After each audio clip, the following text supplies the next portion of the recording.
Good All morning, right. everybody, and welcome to another episode of The Week That Was. My name is Saeed Khan, and we are joined with a great team looking to go ahead and cover the last 7 days of a momentous amount of news happening around the world, locally as well as nationally. We are joined with former Chief of Staff for Mayor Mike Duggan, Alexis Wiley. Wow. We have pollster Ed Sarpolus. Good morning. And good afternoon. we have a good afternoon for all of those listening in Europe, I am sure. And of course, I think we've got a cult following starting. We might have Nancy Derringer listening there. Never know. That's right. Yes, she is in some undisclosed vacation spot in Europe. And we have now joining us, right on time, so to speak. We have public relations specialist Greg Bowens. How you doing, Greg? Haven't seen you in a while. Oh, I'm doing well. How are you? All right, bringing up the Gen X rear here for us. And we have, of course, co-founder of Deadline Detroit, Allan Lengel. So I'm going to go ahead and pull an audible based on the fact that we actually have video clips alluding to this. And that is talking about down in Georgia, we have, of course, Stone Mountain, one of the largest stone reliefs in the world. But it seems as though the hill that the GOP wants to die on is one Herschel Walker, Senate candidate, and somebody who has had, even let's call it a little bit of family issues. As many of us know, there are allegations that he, despite being vehemently pro-life, apparently doesn't have the rules applied to himself. It must be one of those USFL things. He decided to go ahead, it seems, and pay for a former girlfriend's abortion. Actually, also, to be fair, sent her a get well card and is now facing the wrath of one of his other children who, despite being a MAGA supporter himself, says that the father is besmirching the integrity of the family by showing the fact that he didn't show much love for him, but certainly was there for other children, or in this case, paying for an abortion. And yet, as Allan will attest, it seems as though there are Republicans everywhere who are doubling and tripling down on the former New Jersey General, Herschel Walker. Ted Cruz. Herschel Walker is going to win that race. Georgia is a red state. It's going to be represented by a Republican. Listen, I get it's real nasty. I believe Herschel Walker is going to be the next senator. I'm proud to support Herschel Walker. Yeah, Ted Cruz standing in front of the MGM Lion wearing a pair of Ray-Ban Wayfarers. Not exactly a good look. I don't know, Alexis, you certainly do provide good advice for people when it comes to PR as you, Greg. I guess maybe Ted didn't call you up. Where do you see this going with the Republican Party? I mean, Dana Loesch says it's really about having the majority in the Senate. Values, ethics, morality, contradiction, hypocrisy doesn't seem to matter. Yeah, I think this whole thing is awful. I mean, I think Herschel Walker has proven time and time again that people in his own hometown coming out saying how they don't support him. His son doesn't support him. He is clearly someone who, again, is, saying that he's pro-choice or pro-life when clearly his actions are not, reflecting that. I think that Raphael Warnock, who he has been, he's running against, is I know they're neck and neck, and I'm really hopeful that he's going to win. What do you think it's going to come down? What do you think it's going to come down to? Is it just going to be voter turnout as usual, Alexis?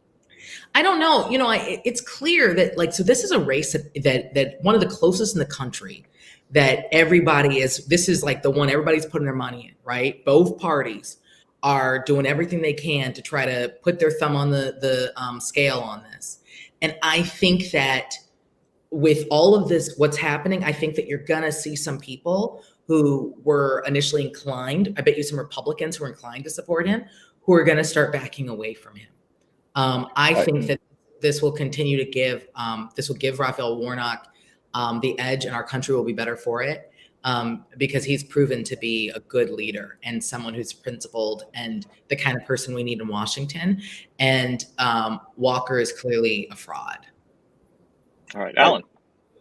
I think it's such a sad commentary on the Republican Party. First of all, that he's such a jerk and not a particularly bright guy. But really, in the past, when some scandal happened, people in the party would sort of wait to comment to find out all the facts. And if the facts were true, they would sort of back away and just say, well, I'm not going to comment or whatever. But they've shown everyone, from Ted Cruz to Lindsey Graham, they're just all in. They're saying, basically, we don't care. He's a Republican. We need a Republican. We don't care what kind of quality, if he's a liar, if he's just a lousy candidate. In the past, years ago, not so much recently, but it used to be like, let's find out the facts first before we get behind this person and support them.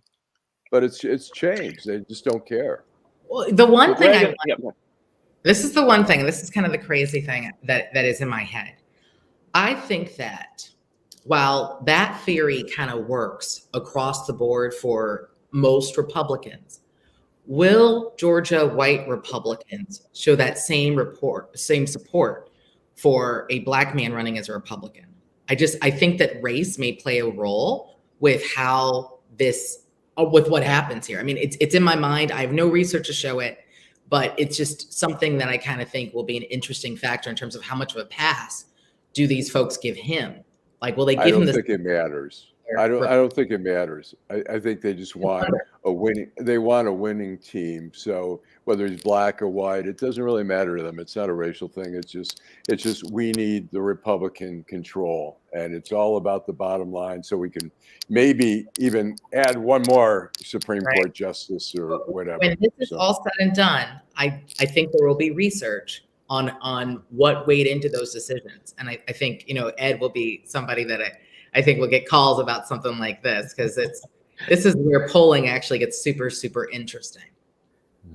Ed, on that, what do you think about and I'm just going to use the colloquial church-going folk when it comes to looking, there still obviously are within the Republican constituency so-called values voters. Are these things just simply not values that are important enough that the true value and virtue is winning the Senate? Well, the problem is going to be is Southern evangelicals. They're not really concerned about the morality of the issue, which is proven the point. Sure. What I think is that there's two opportunities we have to think about. Stacey Abraham may determine what happens in this race. Okay, if she has a good close race with Kemp, and even if she loses, but if it's close, that's going to help Warnock. Number two, if the fact that she's distancing herself and she can't win the governor's race, remember, Warnock may have a second choice. Remember, they both have, one of them has to get over 50%. So if we get into a runoff and there's no governor's race on top, Warnock might even be better. And obviously, you want Warnock to win the first time around, but he may have a better shot in the second go round, because then there's no governor's race above him to affect the results. So remember, we may have two shots at this race. Obviously, Stacey does very well. That helps Warnock. If Warnock does not, they both get below 50%, then Warnock may have a better shot, because then there's no governor race on top. Greg, where do you see this going? Well, I see this, to be honest with you, I see this as sort of par for the course in what's happening around the country, and even here in Michigan. Even when we have these explosive revelations about Herschel Walker, on top of the tomfoolery that he exhibits every single day, every time he opens his mouth, there's still no hair on fire moment that is driving people, to express their views, to cast their vote, to get out there, no matter what, rain or shine. And it rains a lot in Atlanta and Georgia. You're talking about a rainy night in Georgia. I get it. Yeah. and so, the things that, you folks have just brought out in relationship to the obvious hypocrisy of it all, let's just throw it under the bus so that we can get control of the Senate, is definitely there. But I just don't know whether or not it's setting people on fire. And as a blue dog Democrat, I mean, I'm just, I vote the ticket. No matter what. If that was a Democrat and I vote straight ticket, or we vote straight ticket, would those allegations, revelations be enough to have us split the ticket, and which is what we'd have to do in order to not vote, or just check off every box. So I'm going to check off every box, but I'm not going to vote for that guy because of this, that, or the other. And it can. I mean, these are. I don't want to be. It's not too inside-y baseball, but just put yourself in that position. You're going to vote. You generally vote straight ticket. If you're a Republican, you've heard about this mess, and you're not impressed with the guy, but there are other things that you want. Is this enough to make you go, okay, you know what? I'm just going to check off every box and not vote for that person, or vote for somebody else in that race? And I don't know the answer to it. On the one hand, I don't want to say that we're as cynical, like I'm going to vote for that guy no matter what. But on the other hand, it's sort of like, what is driving people to the polls? Well, you've got a compromise there that you might see is the fact you may have a John Engler of 1998. The fact is that they voted for Candace Miller, but they ignored John Engler altogether. So Republicans may pass on the U.S. Senate race because of the fact they don't want to vote for a Democrat, but they don't want to vote for Walker. So that's another option. But you bring up, they may not know what to do, so they just might ignore it, which might be the better part for Warnock. Right. So yeah, it's funny you mentioned 98, Ed, because in 98, I think Bill Bennett wrote the book, The Death of Outrage. Are we really at that point right now where nothing is outraging people, kind of like what Greg said, that either between the Clinton issue back in the 1990s with Monica Lewinsky, or in this case, the Trump factor, that we were pretty much redlining when it came to outrageous things happening for 4 years? Are we just now sort of done with it, and Herschel Walker is riding the wave on it? Well, we're basically in polling, we have 20-year cycles. We have outrage for 20 years, then outrage is ignored because the fact it just becomes part of the. For example, this is another topic because we're dealing with right to life and abortion. Mm-hmm. But for example, generally, if you're right to life or pro-choice, you can win in the general election. Like Bill Clinton got 40% of the right to life vote. So the problem with the fact that we're reaching that 20-year of outrage in the media where that no longer matters. We might be reaching that point right now. Well, I mean, abortion, of course, is also part of the political primacy here in Michigan. And it seems as though the pro-life candidate for governor is not doing very well. There's been a really effective ad campaign which targets Tudor Dixon, basically using her own words against her. And Allan, I believe we found a way that those supporters of Tudor Dixon are trying to fight back. And she has not made this commercial. It's by the Gratiot County Republicans, but she tweeted it last night and saying how proud she was of this. See the TV ads with the governor talking about the great things she's done for Michigan? She's a liar. Whitmer can say what she wants, but we live here. Just look around, man. During COVID, Whitmer locked down businesses like the Owasso Barber and put one woman from Holland in jail. Oh, yeah. 3,000 restaurants closed. And she's pro-business? Yeah, right. And what about those higher gas and food prices? Our schools were closed for almost 2 years. Poor kids. Speaking of kids, Whitmer says she's going to work like hell to keep killing babies. And she put COVID patients in Graham's nursing home. Graham died alone.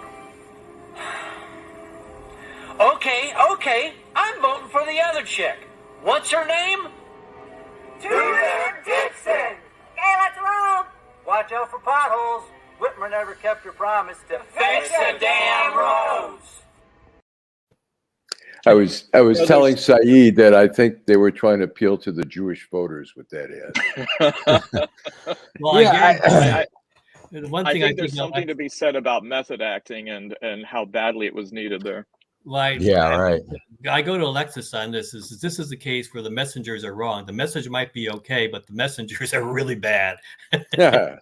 Well, so here's what I want to, I think, all right. So I feel like they were trying to be helpful to her, right? Yep. And outline the key messages that speak to why they don't support the governor. I think that, it's kind of them to do that for her. That's, I feel like I don't want to like downplay the things they said, because they brought up things that really are like legitimate issues that we should talk about. But I think though the framing is it's a very narrow audience that this would appeal to, and you know, I don't want to talk about them, but I feel like it was the production value was a bit low, but they were clearly frustrated by the fact that, you know, the Dixon campaign hasn't done a thing. There's no ads running anywhere because she's got no money.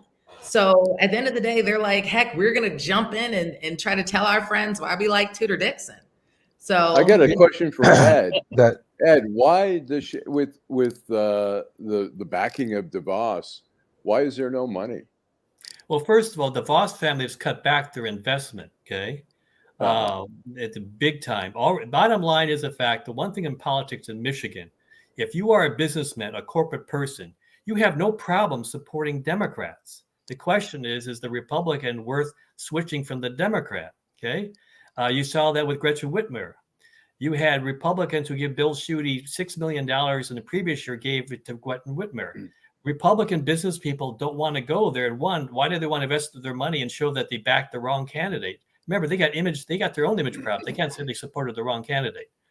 So the bottom line is that no, her problem is the fact it's her. She can't even approve the business group. Labor already killed that because she put her steel business out of business. Okay, I mean, she hasn't won on anything right now. In the Lisa Slotton seat versus Tom Barrett, her favorability is only 28% in a Republican-leaning district. That's how bad it is for her.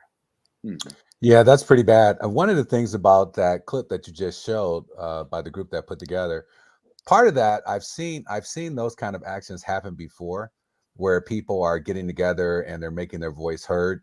Obviously, social media and the internet and the ease at which you can just use a phone and film something is really starting to, I think, play in grassroots politics.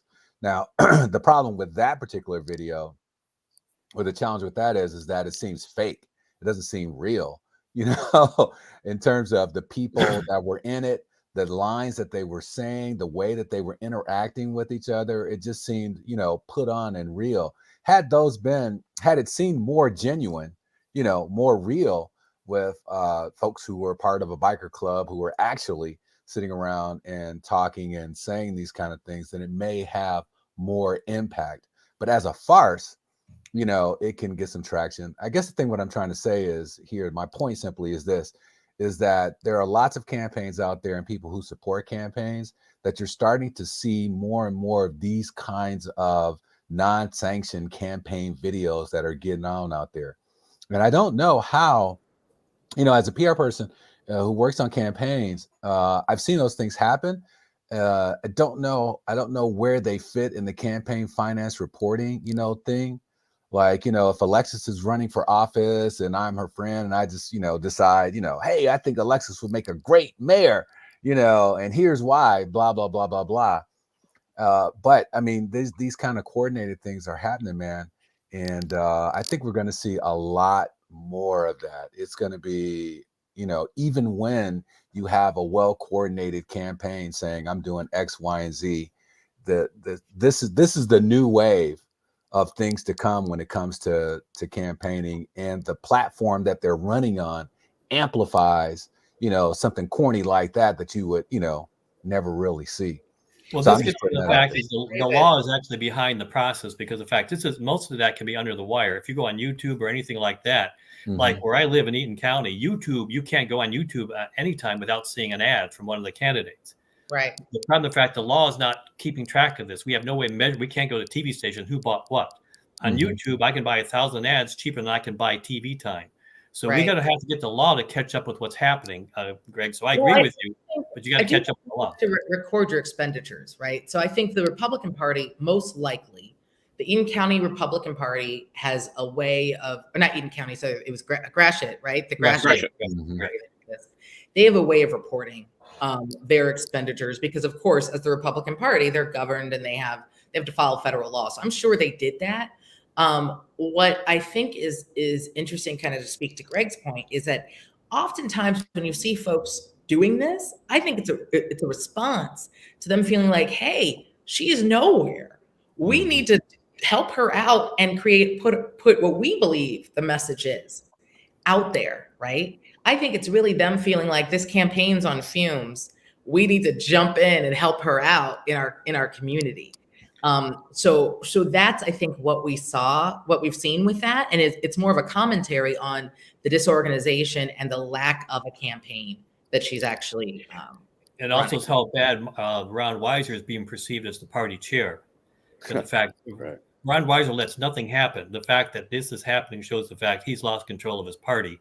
Because remember, he brought us Chief Greg over a year ago and saying, we don't have any more races for governor. It's over with. Yeah. So this point then about coordination and discipline and messaging of campaigns, Greg, I think you alluded to this, and certainly Alexis and Ed, you did.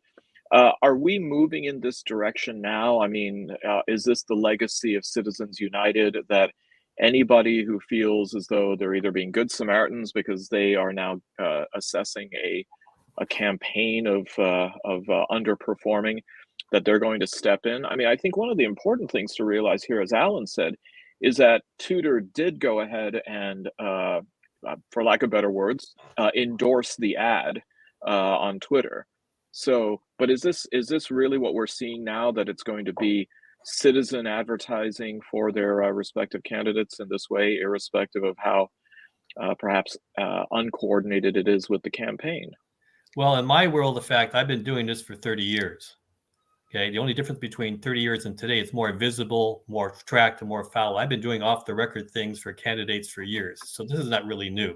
Mm-hmm. I've been running digital ads, since computers started. So what is now that it's new and it's again become more organized, there's more money behind it. It's not a new technique. It's just becoming more obvious.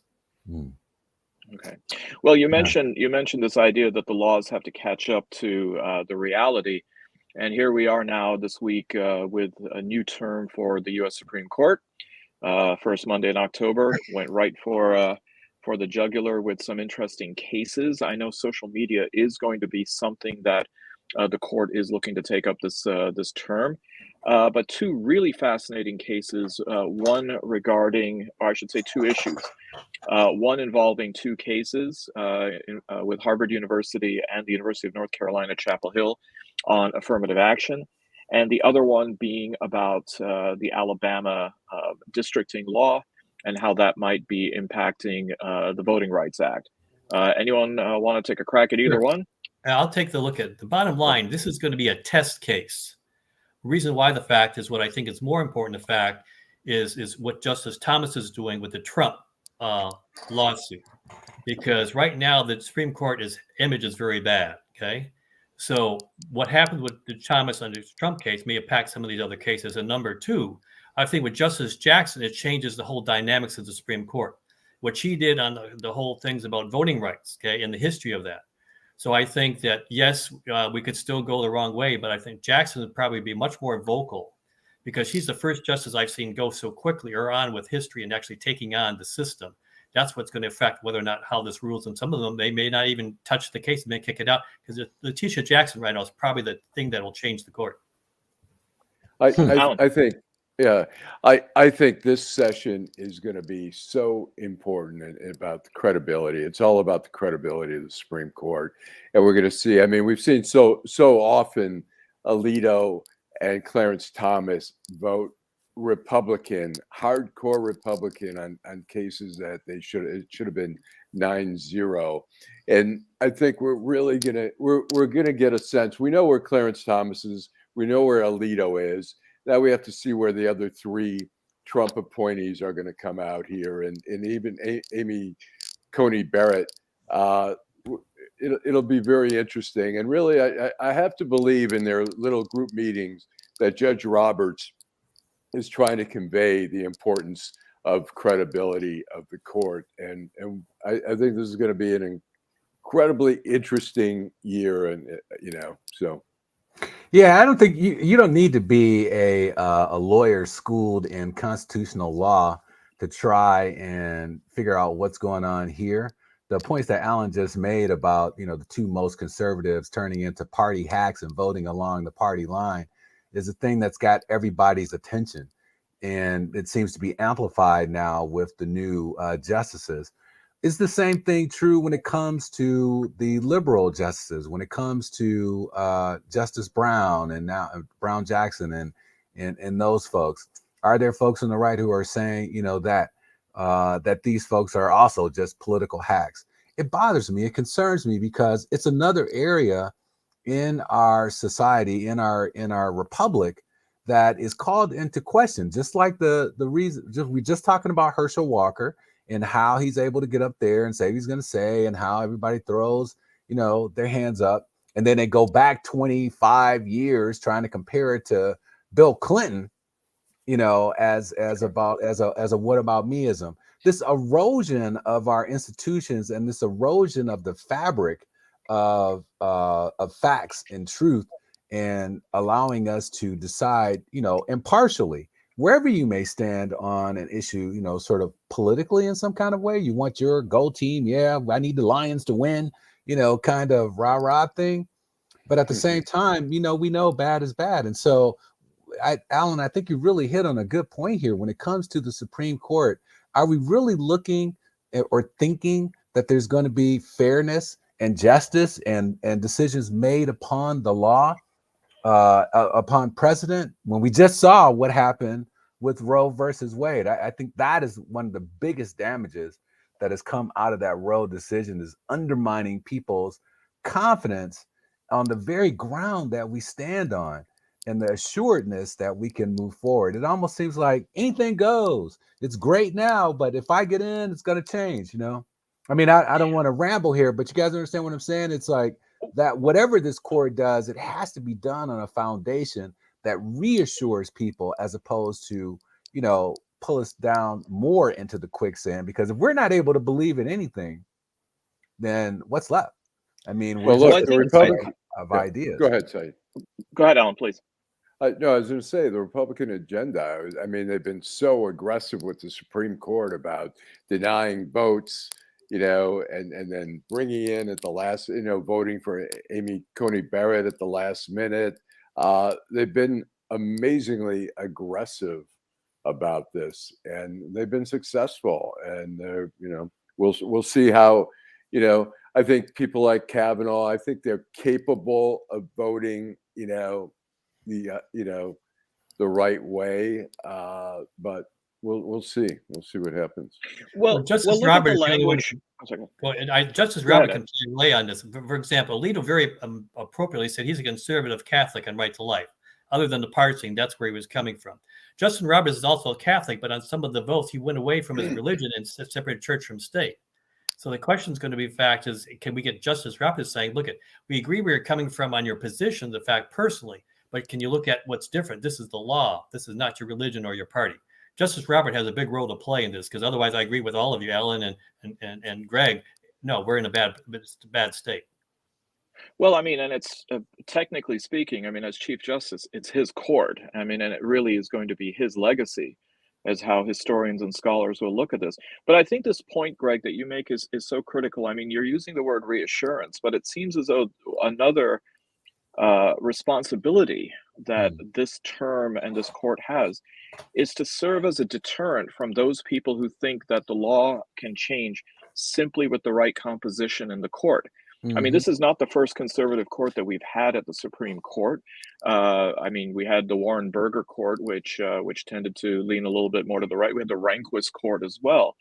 But there was at least this sense in the country that the scholarship was going to prevail, that the respect for past precedent was going to prevail, instead of this idea that people are just simply salivating and waiting for the right composition of judges to get up there. And I think, Allan, when you use the word vote, I think that that's where the shudder comes, that this is just a turning constitutional law into a quasi-democratic process of 9 people, instead of looking at what the law is. I mean, what is it about affirmative action that between Grutter versus Bollinger to now has really changed in the country? It seems the only thing is that now people feel as though they can get another bite at the apple when it comes to established law, just because the right, and I use that in quotation marks, right set of justices is up there to do their bidding.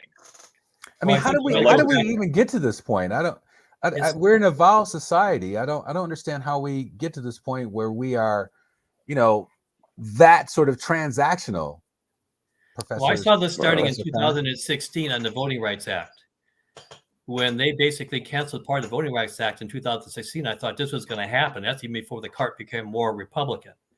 So this all started in 2016 on the Voting Rights Act. You see those votes consistently getting more aggressive since 2016. So because those who have been working on Voting Rights Act for decades on redistricting, this all started in 2016 when they removed that barrier of challenging states on seeing their plans. I mean, let's think about it. The idea that you can create laws that make it hard for people to vote. I mean, is it that people just don't understand that they used to have jars of jelly beans on a counter and you would have to walk up and guess how many jelly beans were in the jar in order to be able to vote? And that only applied to Black people or Indian people or Asian people, but it didn't apply to, white folks as a test.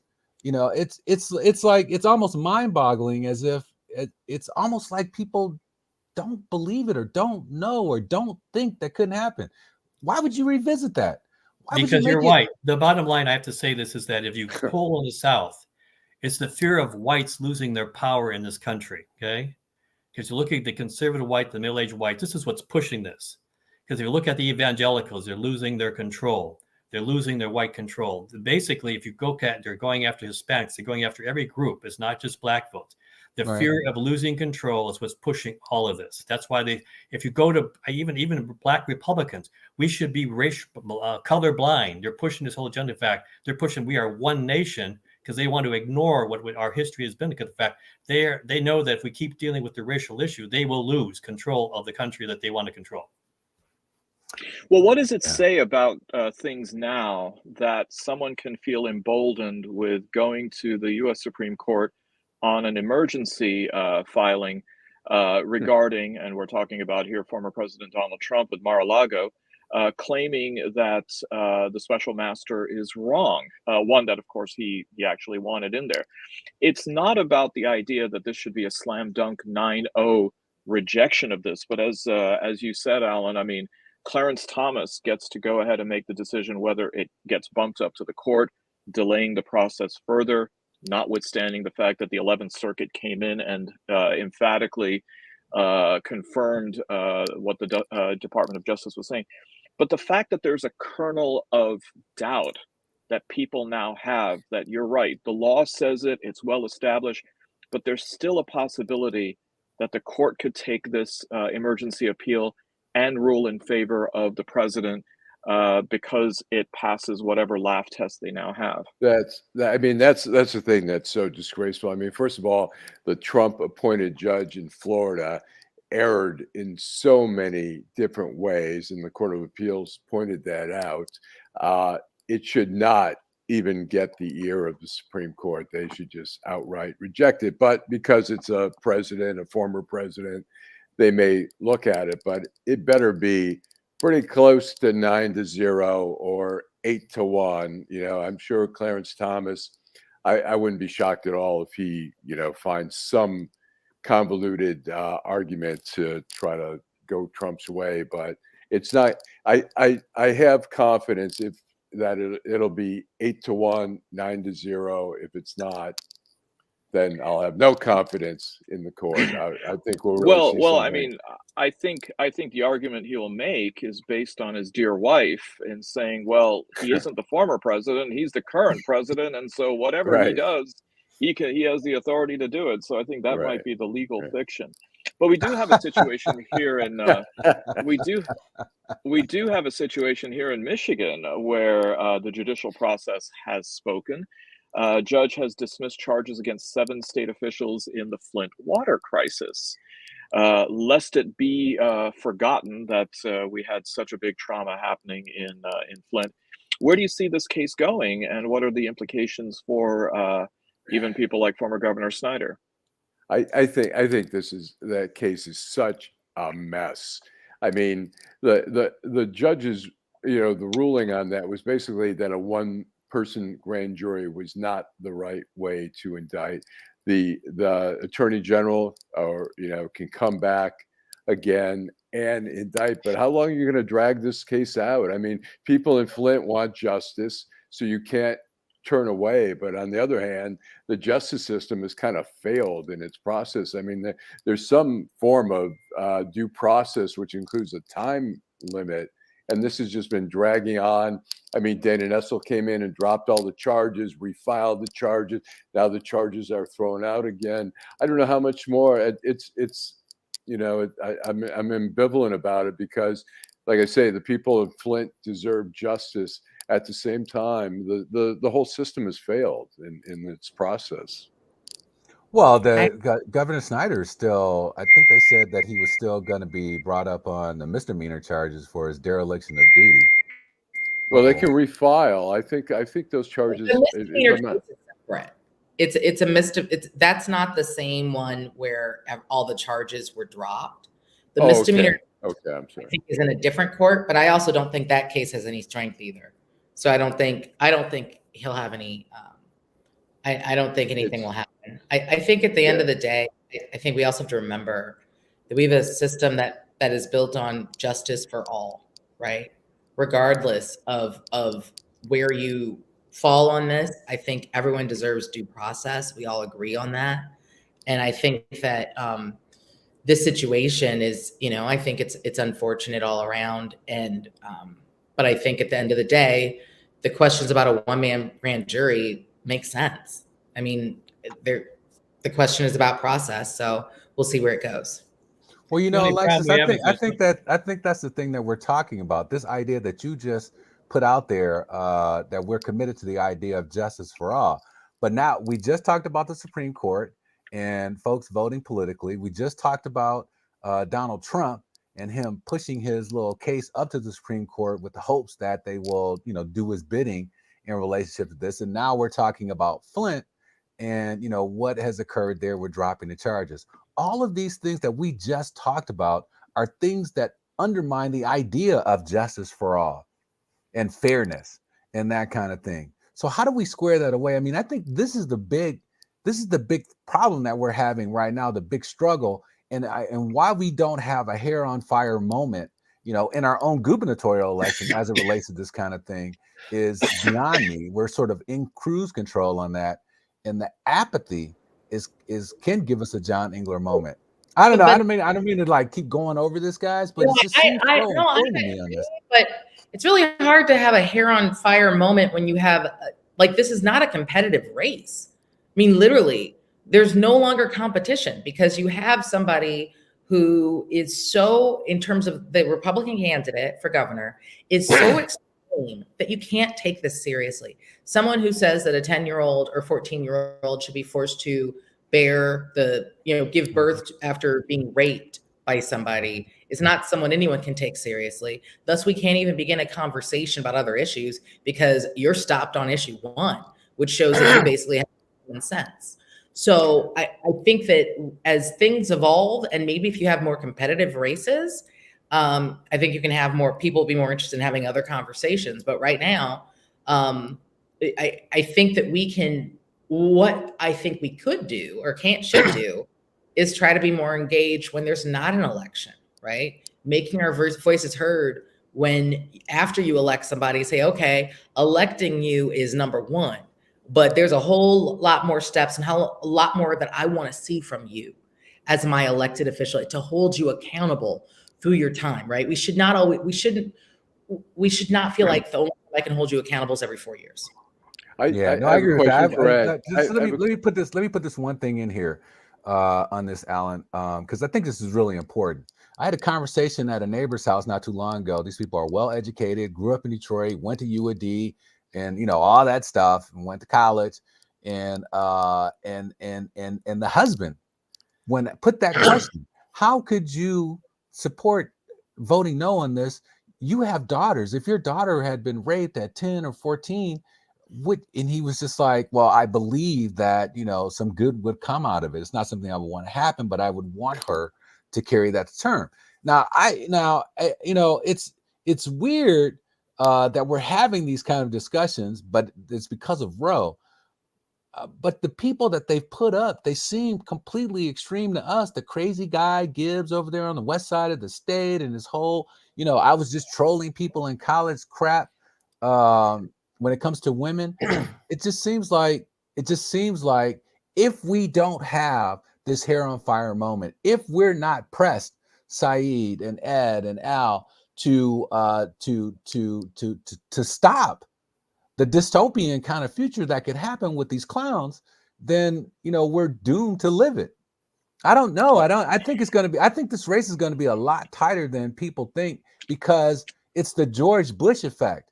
It's, people are convinced that you don't need somebody smart to be president in order for the country to run.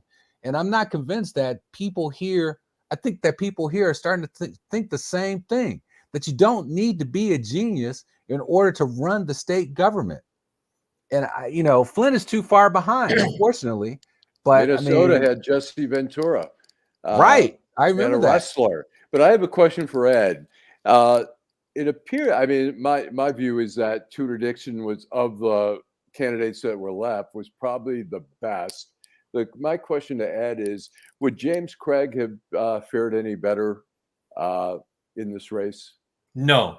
The last poll I did with him, and I tested him even after the primary, the most he got against Gretchen Whitmer was 37%.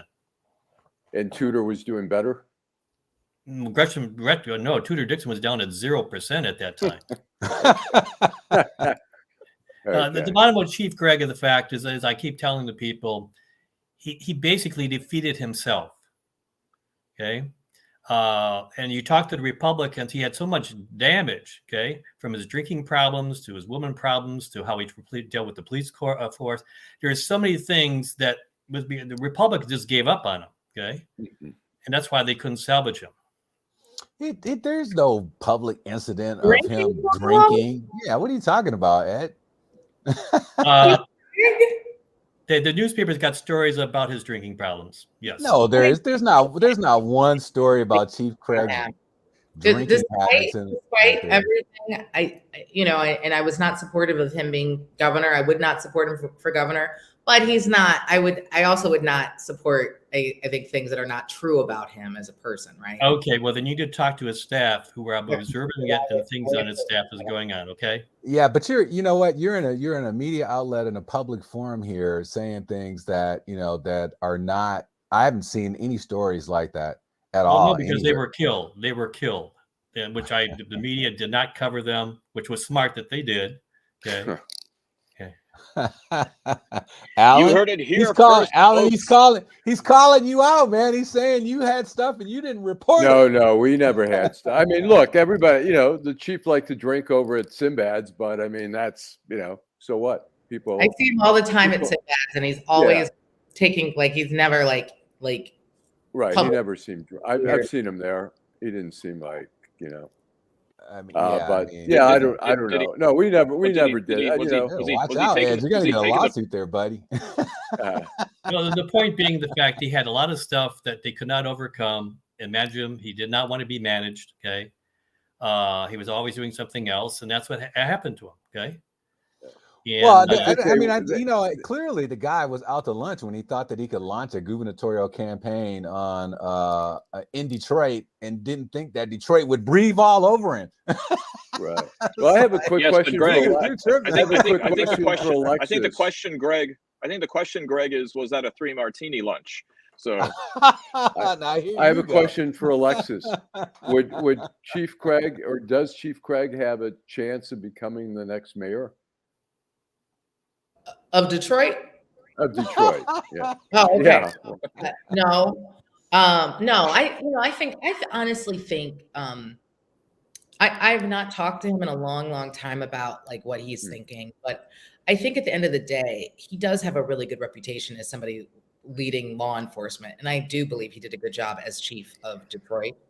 And I think that you could see him probably continue down the road of advising in the private sector, and potentially maybe going back to the public sector as a police chief or advisor to someone. So I think you could see him doing that. I don't think he'll go for mayor of Detroit. I think this kind of showed him a lot of what some people would call politricks, because he was victim of politics. But at the same time, I think you know, when you run for something, I think there's people are on your ear like, oh, you'd be great, you'd be great, you'd be great. And like, you know, you drink the Kool-Aid and the next thing you know, you're out there and then you realize there's a lot more. There's like a science, there's a strategy, there's management, all that stuff that goes into running a successful campaign, right? So I don't see that happening. But yeah, Alexis, you know, countrywide, there's a lot of chiefs that are retiring. I think Chief Craig, if that's what he wishes, I think there's opportunities from across the country. Maybe not in Michigan. I think there'll be. I totally agree. There could be some really outstanding opportunities for him. Yeah, because he does have a long history of being from California to Michigan, all over the place. So yes, I do believe that he does have opportunity. We do have maybe take over for Joe Arpaio. I know, right? There's one good comment at the bottom here that says, I am a Detroiter. The fact that he was a closet Republican had many Detroiters scratching their heads. I agree with that 100%. Oh, come on, no, Alexis. I do. He was appointed by, he was picked by Kevin Orr and that was not, hold on. Total. Kevin Orr is a Republican if I ever saw one. Whatever he claims. I believe he was chosen because of his law enforcement experience. And when you look at, for us, even in the administration, like I think we never talked about what political party anybody was from, right? You knew that the mayor was a Democrat, so most of us, you know, were in that space. Of course. So it was a surprise to a lot of people that he was. Alexis. I didn't know, Greg, but he may have been you were around. You weren't in office, but you saw when Rick Snyder and they took over Detroit, and you saw. Come on, you know that no Republican was going to pick a dyed-in-the-wool Democrat, Black Lives Matter, People Matter type person. You know, this is not going to happen. I actually think I don't agree with that statement. I think Chief Craig, maybe he was a closet Republican, but I think he was more of an opportunist, and he could get to the front line going the Republican route. He couldn't run against the Democrat. He couldn't run against Whitmer, an incumbent, and he saw the easiest path that he saw. He had a name, and he went for it. I don't think he's a diehard Republican. He had a problem with Trump, I think. He didn't want to come out and say the election was stolen. He was kind of dancing around that. He wanted Trump's endorsement, but he didn't want to come out as talking about the election lie and stuff. So I think he was just an opportunist who, you know, saw an opportunity. Are opportunists. That's the nature of politics, man. Yeah. So do you think somebody? Kathleen knows something, because the more and more she talks, more and more she has to comment. I feel like Kathleen should be your next guest. Next week, Kathleen, you're invited. I don't even work my show. The staff was surprised. Of course, they were surprised. Everybody was surprised, but they shouldn't have been surprised because he was appointed by Rick Snyder. I don't understand what you guys don't get about, like, you know, you got a governor he's going to appoint a Republican. He's not going to appoint a dyed-in-the-wool Democrat to do that job. Let me say this: Kevin Orr and Alexis, you can correct me. Kevin Orr went to University of Michigan, where Mike Duggan went to University of Michigan, and I think that's where the connection comes through. Duggan was a macher at University of Michigan, and Kevin Orr was there. And I know somebody who was a roommate of Kevin Orr's. And Kevin Orr was, you know, not such a straight Kevin Orr was into partying up at U of M. He wasn't, you know, the choir boy. Kids, right? Republicans party. College kids. Kevin Orr was once a college kid. Yeah. Well, you know what? I mean, okay. Whatever. So, Kevin Orr lost me when I'm not sure. Story about sitting on a porch eating watermelon and getting approached. I was like, "You're nuts, man." Anyway, go ahead. Sorry.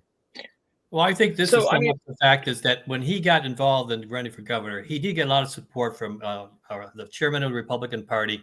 If you want to do it, we'll be behind you. He got Engler, got your job, all got behind him. So opportunities, yes, but he didn't jump on board automatically because they had to say that they were going to be for him. Okay. He cut some good deals. He did raise a ton of money because the party was there for him. Okay. And if he wanted to run, I agree with Alexis. If there was an opportunity, this was the way to do it because he was going to get the support that he was hoping for. So my question is this. I mean, what it sounds like is a case for ranked voting in Detroit to get rid of this whole farce of Republican v. Democrat. Do you think that we should just go ahead and have ranked voting where the two top candidates? Right? Why just Detroit? I'm sorry? In the city of Detroit? Well, I mean, because we're talking about Detroit here. I mean, Yeah. we can have a whole show we were to talk talking about it. the state. We were talking about it's governor. Detroit. So I'll tell you. it's a nonpartisan election, right? So Okay. you have the primary, which is like everybody running, and then Right. top two face each other. Okay.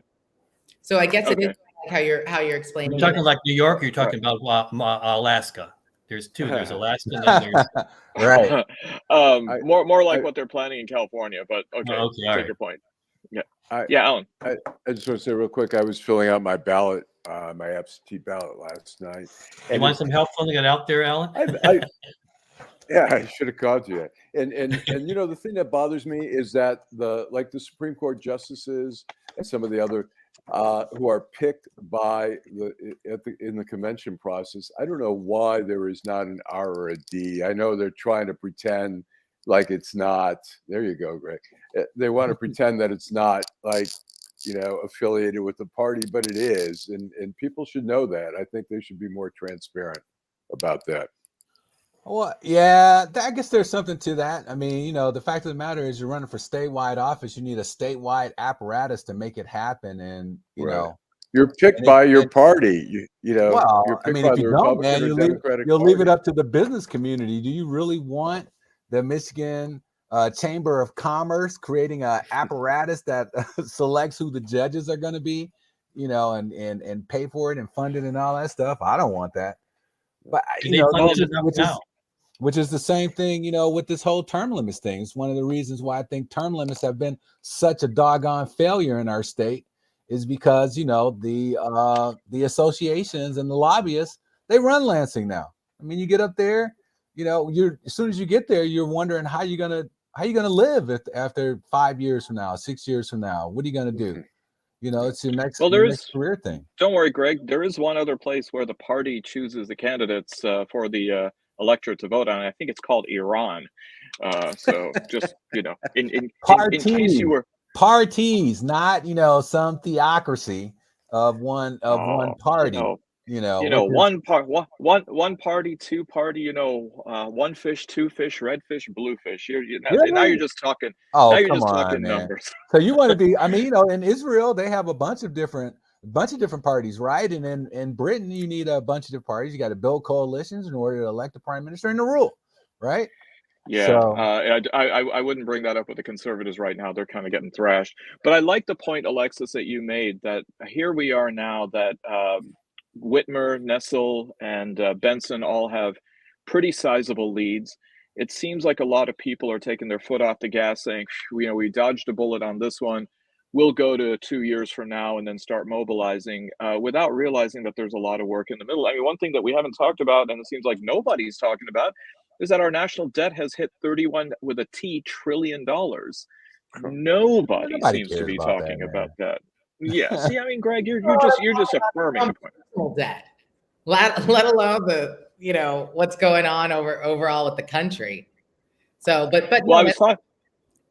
I mean, why should they care? Why should they care about the debt? You know, Republicans used to be deficit hawks, and then, you know, they blew it out of the water. Trump didn't care about that, and not anybody expected for Trump to care about it. So, I mean, there's no penalty, there's no price to pay. It's just like all of this stuff. That's the point. People can lie, they can do whatever they want. You're very mad today, Greg. I just want to say your energy. I feel like you. We got to save that room. Okay. Sorry. So that the emotional you're support. always right and you're brilliant. So I'm just I'll gonna throw out there that it's that dog. It's that dog that lets him harness his energy to channel it somewhere else. What I was listening to Paul W. Smith this morning, and he was decrying the fact that the government was not spending enough amount on mental health. You can thank Reagan for that. But also decrying the government for paying down the student debt without saying anything about how the government also canceled the debt of PPP loans to a lot of Republicans. So To the banks, that would be mortgage another industry. point. Yes. Allan, I think we are at that time of the show. All righty. Schmuck I was.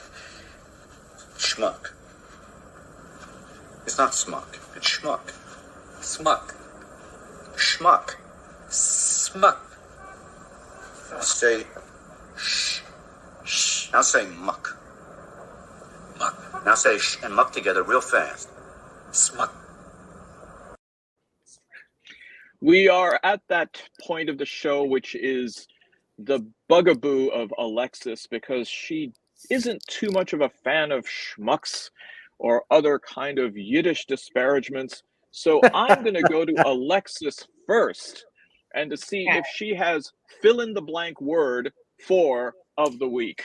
So, okay. So, as we were talking and, things are coming across my phone and stuff, I saw this story that Teresa Baldus from the Free Press just did about this judicial candidate, Jason Kolkema, who was caught on camera beating his girlfriend. Right. And the video is clearly like, he is like awful. Is there something worse than schmuck, Allan? I'm sure there is. Well, there was, there's the word mumser, which means like bastard. Mumser. You gave me mumser last time. I want to call him a mumser. He is my mumser of this week, next, and every single one that follows. He seems horrible, and I hope he does not get elected based on what I'm reading and the video that's attached. It's terrible. Yeah, whipped her allegedly with a belt. You straight up see this video with like Teresa on it. He's pretty bad. Michael, I would not say that, but I agree with what you're saying. That's I concur, Michael, because I don't believe that has an etymological origin in Yiddish. Exactly. We do have our standards on this show. Every word that begins with an SH sound is not Yiddish. So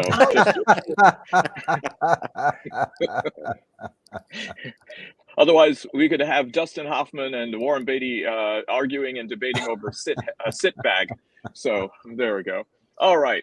Thank you, Alexis. So mumser is your word to be used, and I think justifiably so. Who's next? I'll go. I think we got Siamese twins, more in the political vein. I think Matt DePerno trying to do debates and covering up his issues on voting rights in the parking lot. It was raining. With my pillow guy, Matt Lindell, who's trying to get access to West Michigan voting records, and plus going to the court. I think Mike Lindell, Matt DePerno are the Siamese twins of Michigan this week. And the pillow man was over in Macomb for the Trump rally. He showed up. That's right. So. I must say, at one point of correction, I think that the term Siamese twin is no longer appropriate. Just a point of clarification, I think the correct term now is Thai twins. Okay. No, it's there's no more Siam. There's only Thailand. No, I'm just. That's okay. Anyways, I know it was. We could go to Disneyland like I am Siamese. We could do the whole Disney. It's like all of our heads. He has to explain it because he's like so intelligent. I know. I could see the thought bubbles going. Oi, another Yiddish term. Okay, Greg. My schmuck of the week is it's the bevy. It's Gibbs and Carmano. My smug of the week is like this ghost that allowed for extreme black folks to be nominated to these positions that are just knucking butts, for lack of a better phrase. The guy Gibbs, the candidate that's running over there on the west side of the state. It's clearly, and then when it comes to Benson, it's clearly an issue of normal versus crazy. And it's like, how did we get here, man? And so my schmuck is Gibbs, who won't own up to the things that he had said while he was in college about women and all this stuff. And he said he was just trying to troll people, and he's different now. It's embarrassing, man. It's embarrassing. It's the mentally ill trying to lead. But I mean, and the thing is, it's like Donald Trump, who did being able to hide his mental illness enough until he got elected. And then, because it's interesting, when Trump got elected, before he got elected, people thought, okay, he's crazy on the campaign trail, but he's going to become presidential. Right. And that never happened. And now, see, back when I was in college, Greg, there were only two kinds of women. There were the ones who hated the Smiths, and then there was that one. So, that's how my line of demarcation was. Okay, is that a music? Is that a pop culture reference? I'm afraid it is, yes. Like a old-timey pop culture reference. Old-timey, please. Back in the day. Back in the day. There was this group called the Smiths. Yeah, once upon a time. Go ahead, Alan.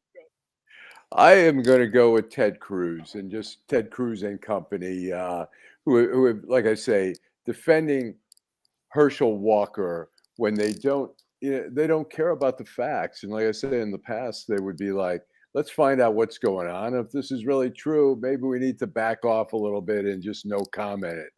But they don't care anymore. I think the standard was set about 4 years ago, and now it's the facts don't matter, the truth doesn't matter. And Ted Cruz, one of the more whatever. Schmuck is, as Alexis say, is too nice a word for Ted Cruz, but she's got Mumser for herself, so you can't use that, Alan. Right. Donald Trump's defending Walker. Yeah. Well, in honor of Alexis being on, I always have to bring a backup schmuck because I just never know. So I've got two.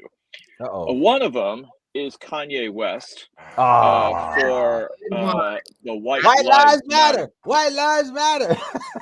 Yeah.